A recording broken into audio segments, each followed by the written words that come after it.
Ce qui est clair dans ce nouveau monde, on doit accepter une transparence, et je dirais même une transparence totale. Tout va être transparent. Et il faut s'habituer, il faut se comporter ainsi. Si on n'a rien à cacher, il ne faut pas avoir peur. Vous dites, on vivra tous dans une sorte de transparence totale, tôt ou tard. Oui, exactement. Et ça a la possibilité de nous faire plus responsables de ce que nous faisons.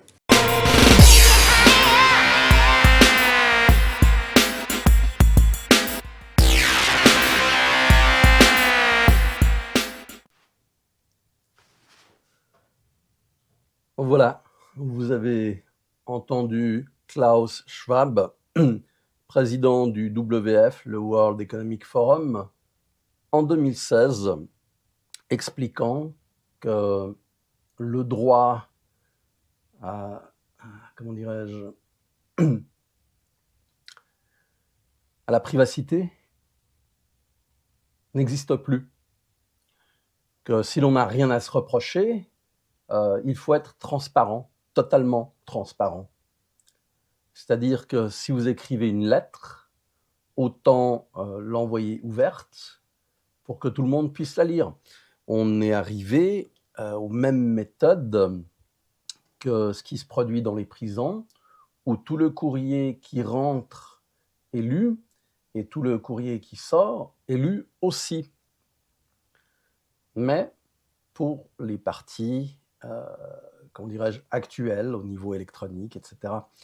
En gros, qu'est-ce que ça signifie ? Ça signifie plusieurs choses. La première, c'est que le World Economic Forum dirige totalement l'Europe. C'est-à-dire que les idées qu'il propose ou impose aux dirigeants sont appliquées depuis Bruxelles en cascade sur tous les pays. Et là, il y a des nouvelles lois qui sont sorties, des projets de loi qui sont en cours de votation. Je prends le cas de la France. Vous avez l'identité numérique. L'identité numérique est déjà en place en Espagne depuis de nombreuses années. Les cartes d'identité ont toutes un numéro de série, donc le DNI, comme ils appellent là-bas, document national d'identité. Et avec ce numéro, eh bien, vous devez le donner pour les factures, vous devez le donner pour les commandes. L'idée, c'est vraiment de tracer toutes vos dépenses. Il faut savoir qu'en Espagne, à partir d'une dépense de 3 000 francs, 3 000 euros, c'est signalé aux impôts qui vont faire une recherche. Les fournisseurs de vente, je prends par exemple Amazon, si au cours de l'année, vous arrivez à dépenser un peu 3 000 euros environ, ou un petit peu plus, vos achats sont signalés aux impôts pour savoir ce que vous achetez, les sommes que vous dépensez, etc. On en est arrivé à ce stade-là. Donc l'identité numérique va être un moyen de contrôler ce que vous faites et de quelle manière vous dépensez votre argent.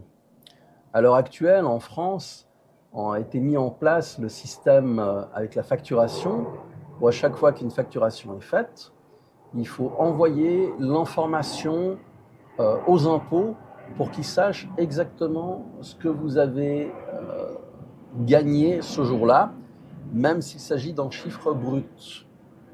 Le contrôle est partout. C'est un contrôle financier, c'est un contrôle de la pensée. J'en avais déjà parlé dans une autre vidéo, on est dans du Minority Report.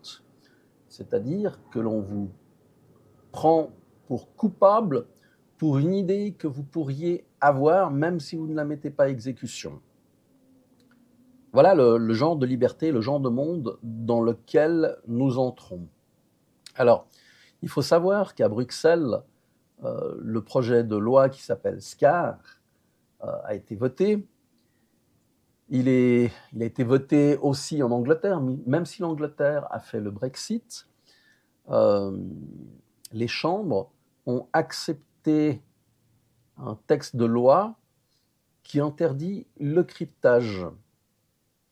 Et le décret doit être signé par le roi Charles pour qu'il soit mis en place. L'Europe, c'est exactement la même chose. Les communications via WhatsApp, j'ai déjà dit, ces modes de communication ne sont pas fiables. WhatsApp ne pourra plus crypter les données entre 2 points. Signal, la même chose. Telegram, la même chose. En fait, ils sont en train de prendre le contrôle de manière plus efficace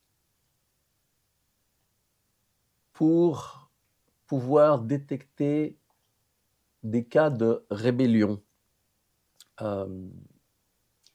C'est-à-dire que techniquement, ils ont les moyens de casser ce qui est envoyé via les applications de messagerie depuis très longtemps, mais ça prend un certain temps. Et il y a aussi des niveaux de priorité, si vous êtes une cible ou pas. Enfin, c'est quelque chose qui existait déjà.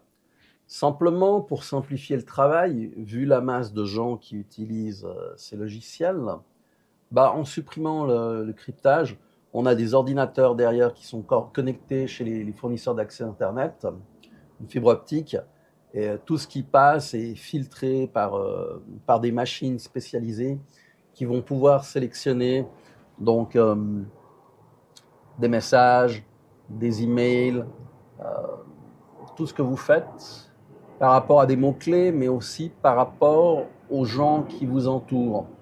Donc c'est vraiment du multifacette pour prendre l'information. Comment on peut s'en protéger ? C'est très simple, il existe plusieurs méthodes.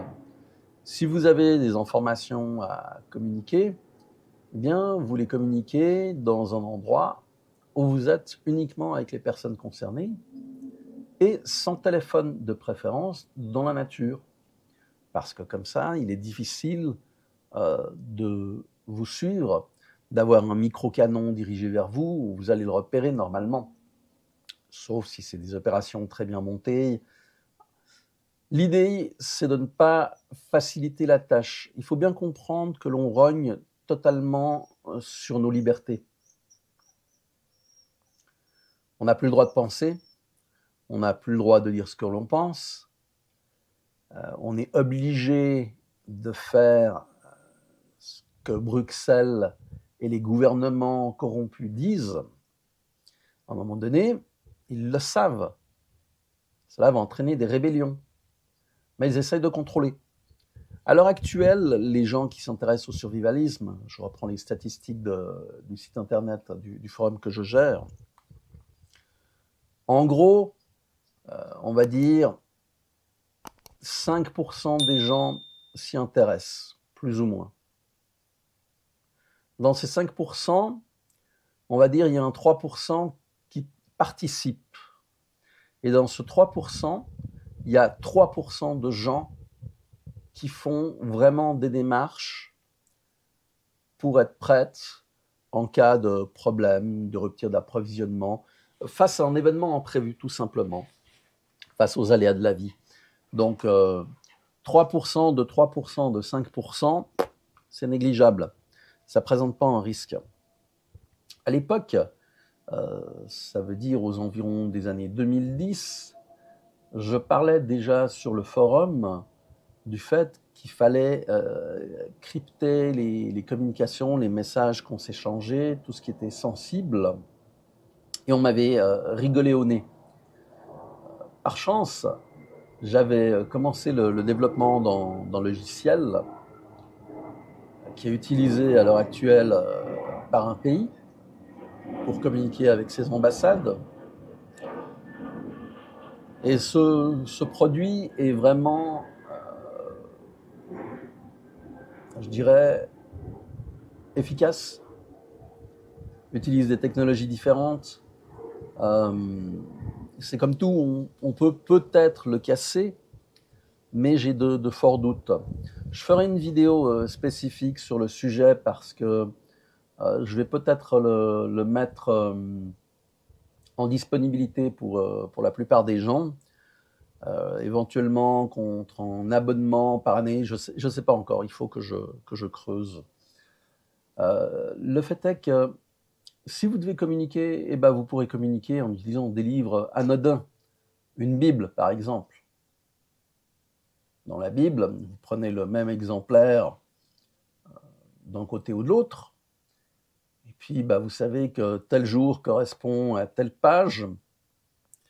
Vous allez utiliser les mots qui sont dedans pour pouvoir passer des informations, etc., à partir d'une lettre. C'est relativement simple à faire et c'est anodin. C'est-à-dire que les textes ne vont pas provoquer des réactions.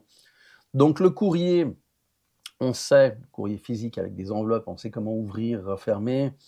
C'est pas quelque chose de nouveau. Là, on est vraiment en train de mettre sous cloche toute la population européenne. Ça n'est rien d'autre qu'une expérimentation sociale parce que dans les autres pays, ce genre de choses n'est pas appliqué. C'est vraiment l'Europe qui est la cible. Et là, eh bien, est-ce que l'on a la capacité de réagir ou pas? Oui, alors, tout ce qui est messagerie électronique, donc WhatsApp et autres, il existe une solution tout à fait intéressante. Je ferai une vidéo sur le sujet une fois que j'aurai testé la manière dont cela marche, qui permet de très rapidement créer un réseau de secours, on va dire, quasiment indétectable, crypté, qui consomme très peu d'énergie, que l'on peut facilement mettre en place. On peut préparer les appareils et les distribuer à nos amis, à nos familles, aux gens qui sont concernés. Mettre en place des relais, c'est quelque chose qui va relativement loin et vous pouvez communiquer avec 80 appareils dans votre réseau, ce qui est quand même un réseau important. 80 personnes, c'est déjà beaucoup, ça représente 80 familles. 80 familles, ça peut faire 200, 250 personnes. Il faut penser comme ça. Vous pouvez le passer à un de ces appareils à un autre groupe qui lui-même va avoir son propre réseau pour communiquer. Donc, il y a des solutions qui existent. Le fait est que les outils de répression préventive, sont en train d'être affinés, d'être affûtés pour vraiment pousser à son paroxysme cette Europe socialiste soviétique, il n'y a pas d'autre terme, qui veut absolument tout contrôler. Alors, la vidéo sur ces appareils, je pense, j'en ai pour 3 semaines en moins avant de pouvoir faire la présentation, parce que je dois les acheter, je n'ai pas encore les fonds, je dois faire les tests, voir comment ça fonctionne, et après je devrais faire la vidéo. Mais croyez-moi, par rapport à ce que j'ai fait comme recherche, c'est une solution qui est vraiment intéressante. Le record de distance entre deux de ces petits appareils a été de 254 km. Donc vous vous mettez sur une hauteur de chaque côté et vous arrivez à communiquer sur de grandes distances. Mais on en reparlera. N'oubliez pas, soyez prêts face à l'imprévu et je vous dis à très bientôt. Ciao!